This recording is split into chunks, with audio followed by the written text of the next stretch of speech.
Assalamualaikum warahmatullahi wabarakatuh. Alhamdulillahirrahmanirrahim. Kita kembali lagi berjumpa di video pembelajaran. Kali ini kita akan membahas di penghujung materi akuntansi perusahaan dagang. Kalau di akhir maka kita akan menyusun laporan keuangan. Masih ingat laporan keuangan ada berapa? Kita lihat ya. Yang pertama adalah laporan laba rugi, kemudian ada laporan perubahan modal, kemudian yang terakhir adalah laporan posisi keuangan atau neraca. Nah, yang pertama, laporan laba rugi ini kalau diingat-ingat dengan perusahaan jasa ada bedanya ya. Kalau perusahaan jasa itu labanya cuma satu ya, laba atau rugi. Kalau di perusahaan dagang itu labanya ada 4, yaitu laba kotor, kemudian ada laba usaha, laba bersih sebelum pajak, dan laba bersih setelah pajak. Laba bersih sebelum pajak itu di sini nggak ada. Kenapa nggak ada? Karena tidak ada pendapatan dan beban di luar usaha. Nah, kalau yang lupa bisa lihat lagi video pembelajaran di pertemuan ke-8 tentang mengenal akuntansi perusahaan dagang. Di sana sudah ada rumus-rumusnya mencari 4 jenis laba. Nah, kalau begitu kita langsung praktek aja. Yang pertama, kita mencari laba kotor dalam laporan laba rugi.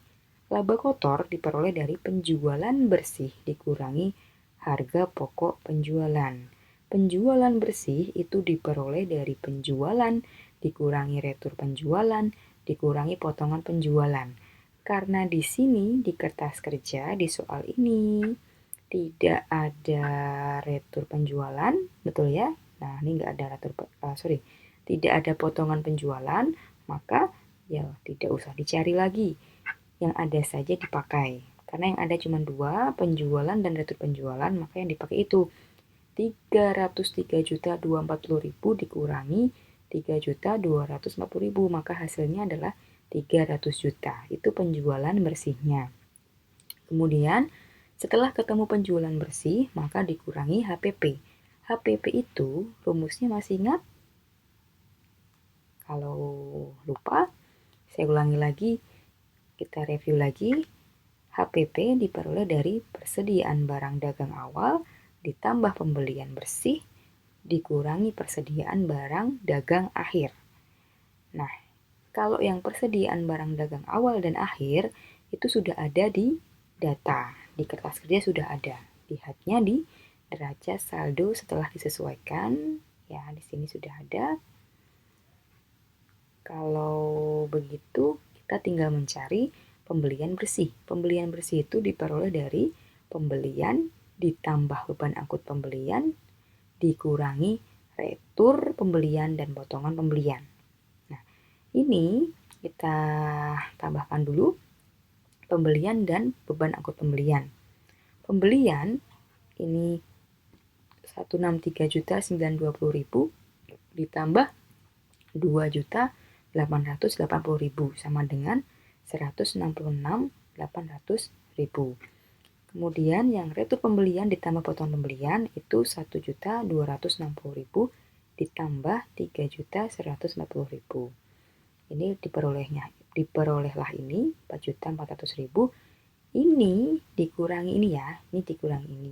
Maaf ini tadi lupa belum dikasih kurung, tapi rumusnya udah benar kok.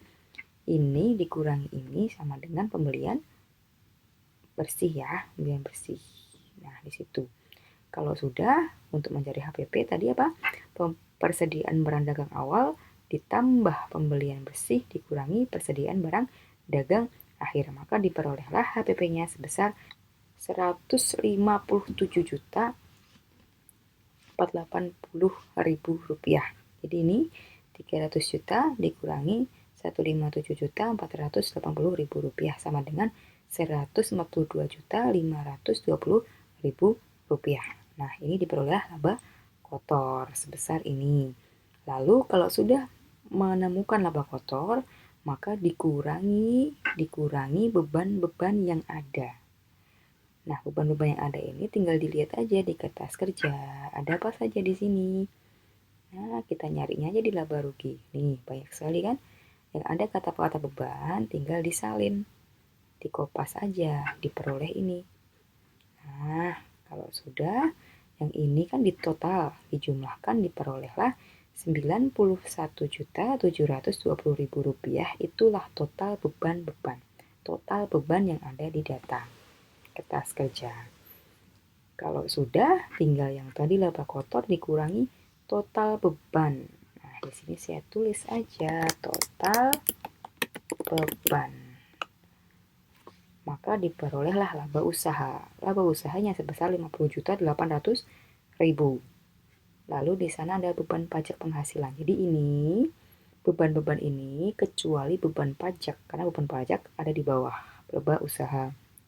Beban pajaknya sebesar Rp20.500.000 sama dengan laba bersih setelah pajak, yaitu Rp30.300.000.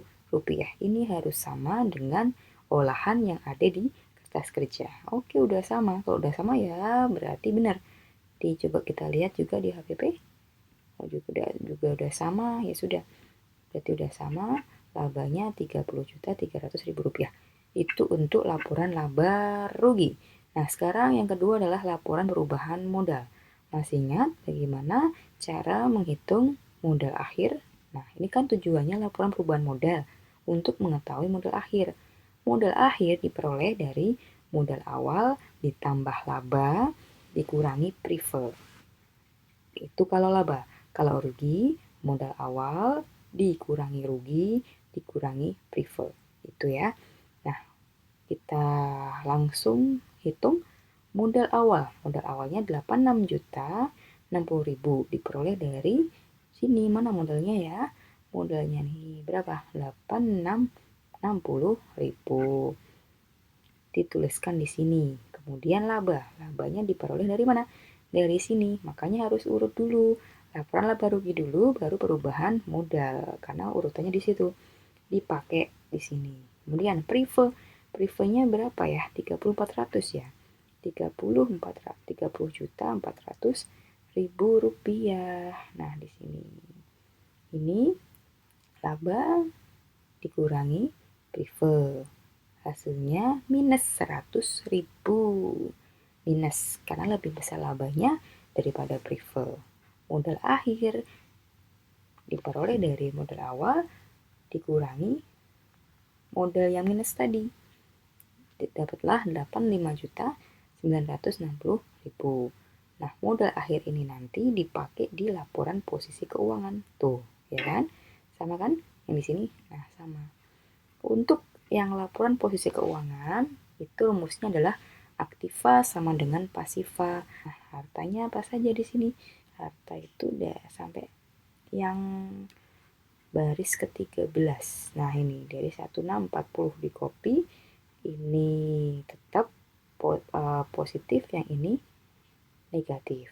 Ini negatif, kalau negatif dikasih dalam kurung. Nah, maksudnya dikurangin.